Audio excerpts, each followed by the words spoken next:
Hi everybody, it's Amy at Crafty Cat. I have completed the Alice in Wonderland digital download, and so I will give you guys a quick flip through and then we will be on to the video.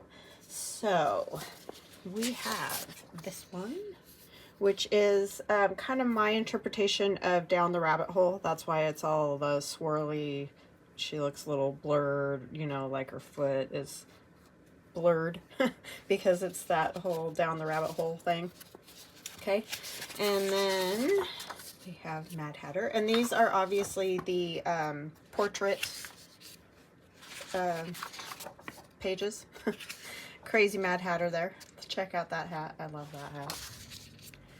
And that one with the rabbit and Alice in Cheshire, and the March Hare. And the March Hare again. The White Queen. I think that's what she's called. I don't really remember. It's been a long time. And the Red Queen.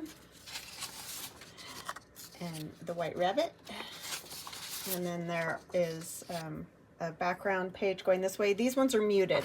So when you get them and you print them and you hold them up to the other ones, you're going to be like, it doesn't look very bright. I mean, the butterflies are a little bright, but these are a lot lighter because I muted them on purpose so that you could have them as backgrounds to write on.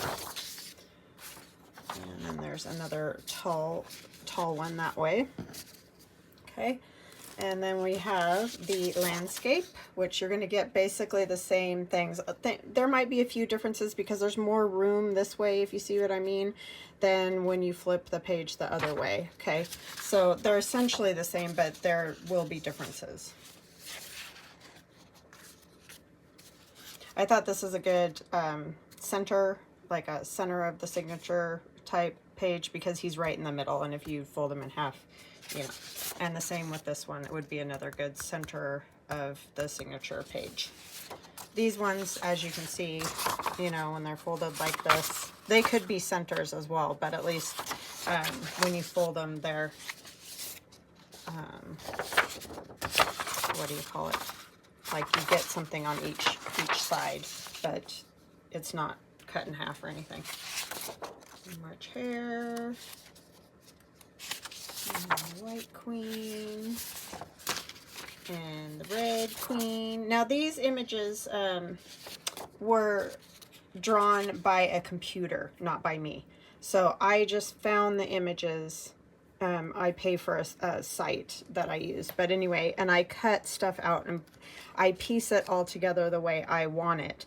But I did not draw these. So don't think that I drew these, because I did not. This is one of the background pages, so it's a little muted. Another background page, a little bit muted.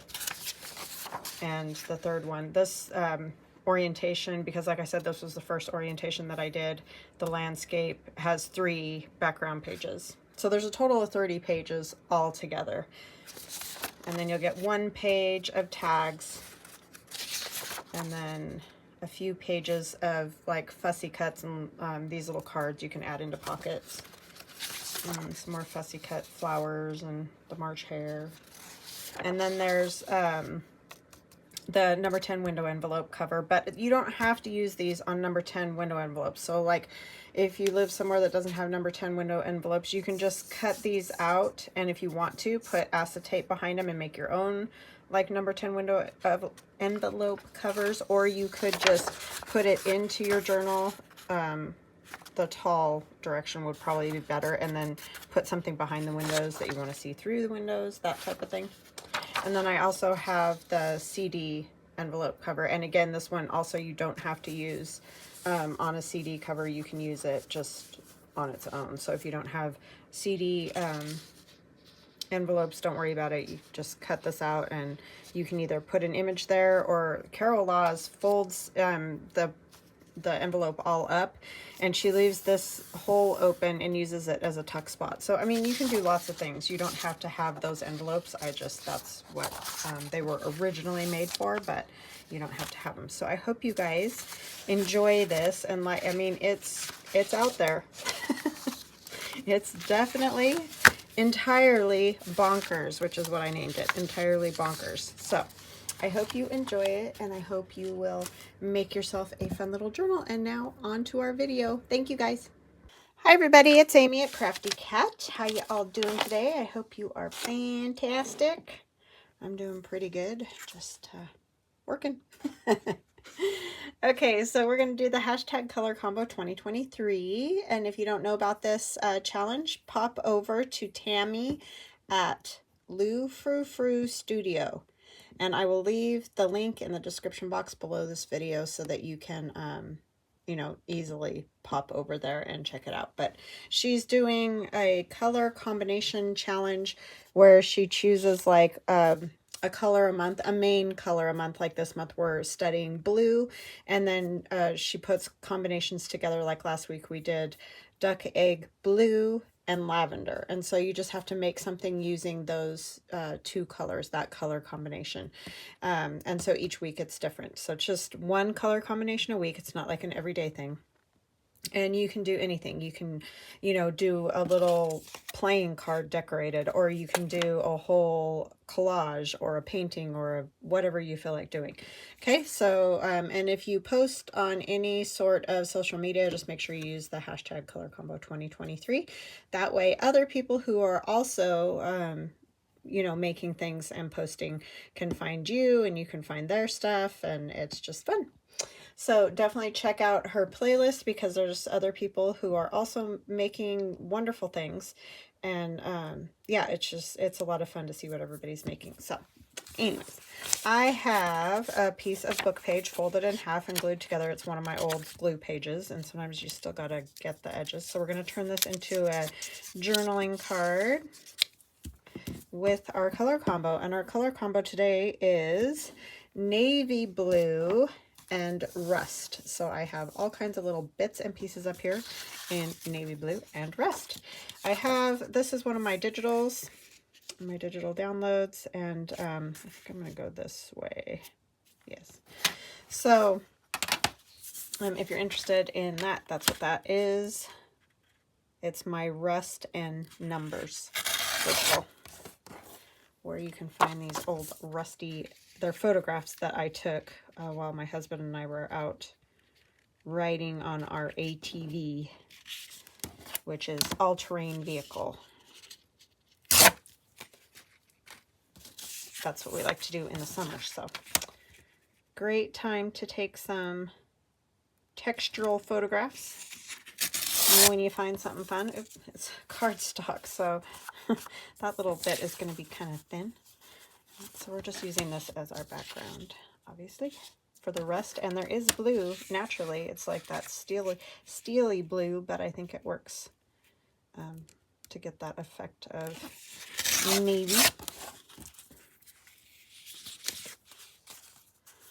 Okay, and then we're going to cut that little bolt a little bit just to make it pop out.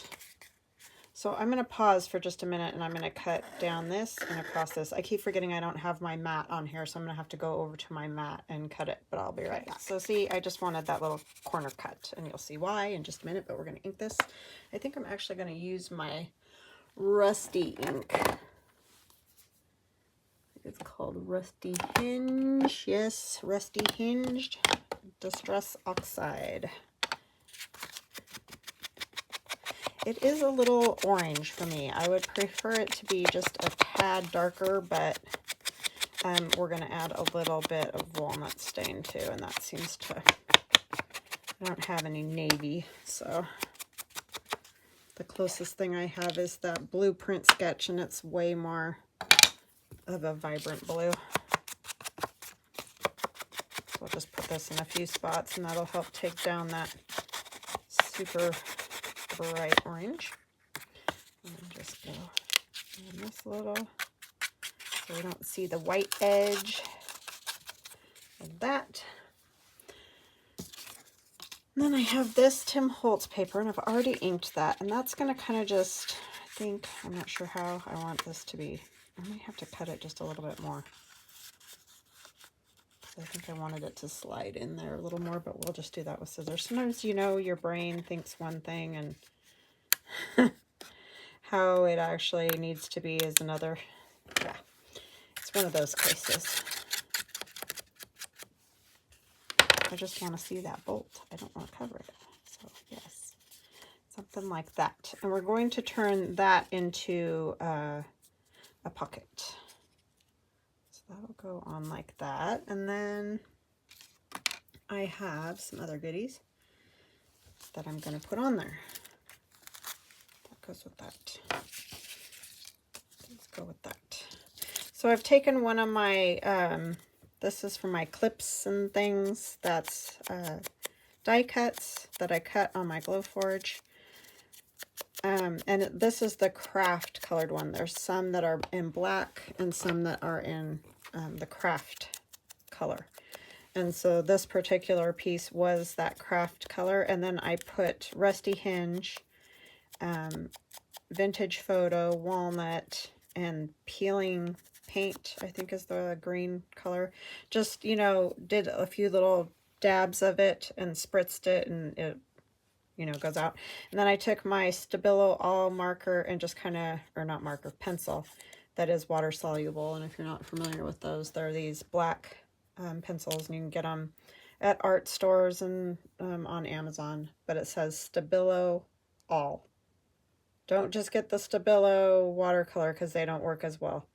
This Stabilo All works the best. So anyway, I just ran that along there and spritzed it, and it, you know, I just wanted it to have the rusty look, obviously. Long story short. And then I just have some papers that I've inked and, you know, turned in. I'm going to turn into a little stack with this gentleman who is in my industrial digital download, and we're going to do something like that, okay? But first we need to glue this down as a pocket, and we need to glue our background down, but we need to put this on first before we glue the background.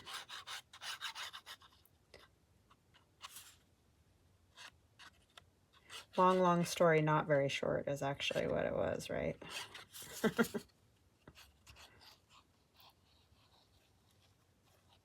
Made it way more complicated than it needed to be.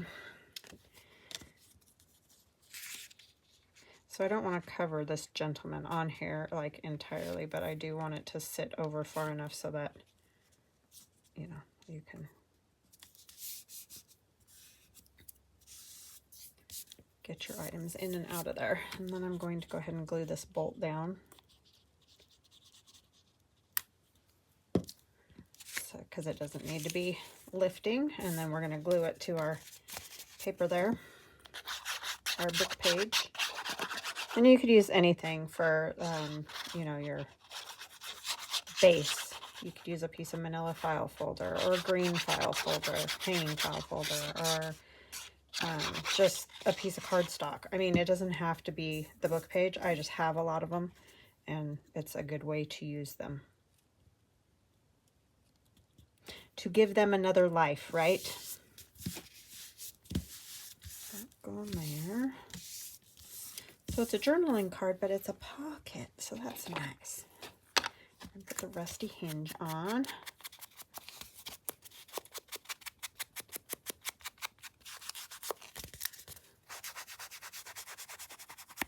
So let me know if you guys are doing this, what you think of the color challenge. I think it's fun. Great color combos that she's picking, I feel like. I did a color challenge at 1.2. I think I have a playlist for that, but it was just one color, you know, like it would be, you know, red or whatever. I didn't do like the combination, so this is fun. Something different.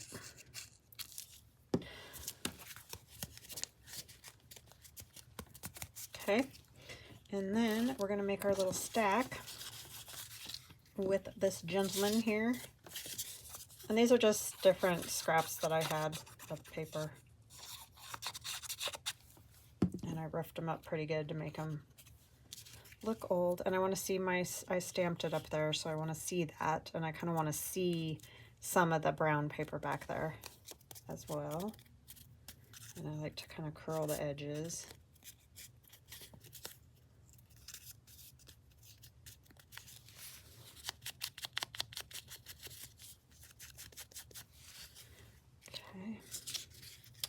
And then he's going to go here, but I want, you know, I kind of want him to be at the very edge there. I don't really. So I'm just going to kind of do half of this at the moment. I will put more when I figure out where we want it on the actual card.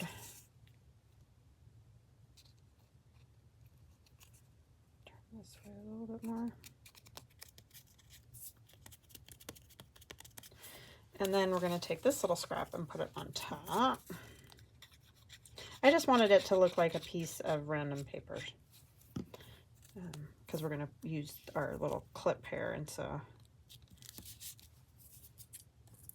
that just helps it make sense to me. And then I'm just going to kind of put that there, but I want it to look like it's clipped onto this too. So I think that will work.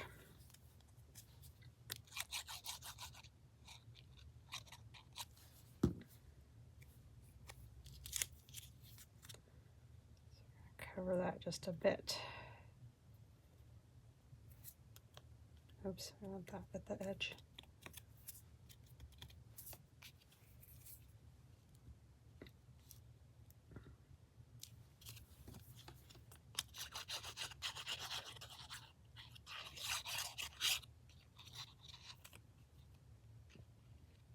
A stack o' stuff, because we all got stuff.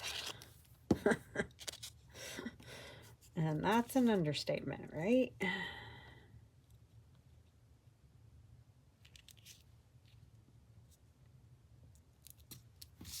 Okay, there we have it. And then we're also going to do a little card to poke in there. I don't need both of these. I can't remember. I think I decided on this one. It's like, what did I decide to do? I don't know. These images are from my industrial digital download as well.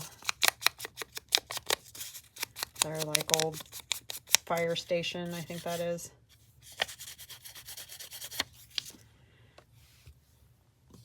And then I have this piece of tissue that I stamped a little grid on. So I'll probably put that on first. I'm trying to figure out which way is the right way. I guess it doesn't really matter.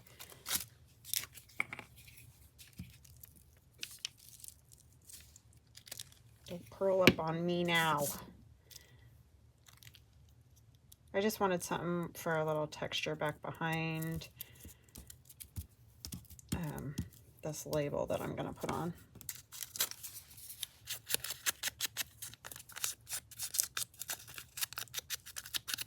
And this was just stamped Tim Holtz on some very thin paper. I'm not sure what paper I used, but it's very, very thin. Almost see-through. Just going to put it like that. And this up here, methinks.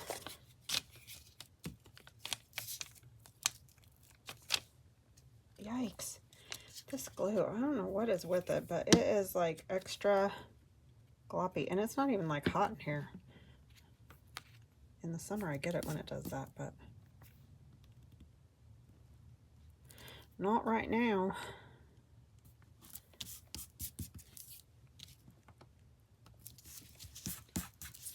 And then we're going to use a piece of this. I just want like one of the numbers in the rusty 8.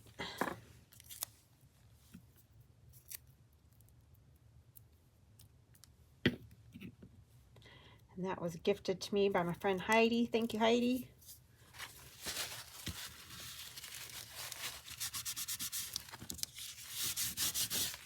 Oh, speaking of gifts, where is it? I meant to show it, and then I didn't get to do a video because everything was so crazy yesterday. Crazy, crazy time. Or not yesterday, the day before. Oh, sorry, bumping everything. I put it in my stack of things to do over here, and now I can't find it. Sorry, hold on, total squirrel moment, but I found it. This is from my lovely friend Trish. Thank you, Trish. Last year for my 50th birthday, I asked for people to send tags, you know, like just a tag. That's all I wanted. And I made tag books out of all the tags together. Well, she made this, but then she fell and broke her femur. And so it kind of got lost in the shuffle, and she just found it again the other day. I'm so sorry, Trish. I hope you are feeling so much better. That is just awful. But thank you, my friend. It's a beautiful, beautiful tag. So I will put it with the other tags. So it has a little home. But thank you so much. That was so sweet of you to send. Even though it had been a while, it's totally fine. So I enjoyed seeing it, and it made me smile when I needed it. So thank you, thank you. I appreciate it very much. Okay, so back to this. I'm so sorry. I totally forgot to do that first. So that was not cool with me. But anyway, I got it. I did it. I remembered. Let me ink that a little bit. I think I might want this. Do I want that? No, I won't curl it because it's going in and out of the pocket, and I don't want it getting caught up on the pocket. So this will just slide in here, maybe, if we didn't make it too tight. And then we need to cover the back of this. And we will have our navy and rust piece done. So just like that, you can just make a journaling card, something simple. It's again, you know, getting yourself to use colors that you don't always use together, and also a good way to build up some ephemera. Or whatever it is that you like to do. Like I said, if you like to make collages or whatever.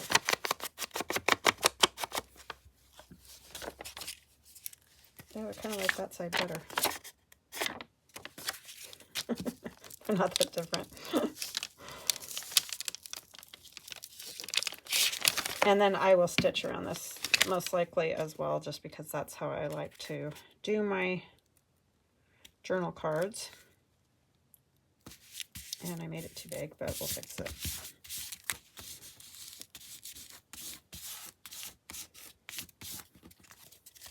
Because I always got to do something wonky. I mean, I put the front on wonky, and I put the back on wonky. Doing good. Luckily, it's a junk journal, right? Because if it was supposed to be precise, it wouldn't happen. I think that's why I like this so much better than scrapbooking, because at the time I was doing scrapbooking, it was like everything had to be cut perfectly and stacked, and you know, so anyways, I like this. But I will stitch around it. I will remove the card first here and stitch around it, and then it will be all ready to go in a pocket. And it also has extra writing space here, which I'll probably put something on the back there just so it's not so dark, but you could write with a gel pen or something on there. So very fun, Tammy. Thank you so much, and I highly recommend for you guys to jump in at any time, because I think this is just kind of a fun thing to do, and I'm liking this. It looks very 3D. All right. Well, I will see you guys again soon. Have a wonderful weekend, and I love you guys. Bye.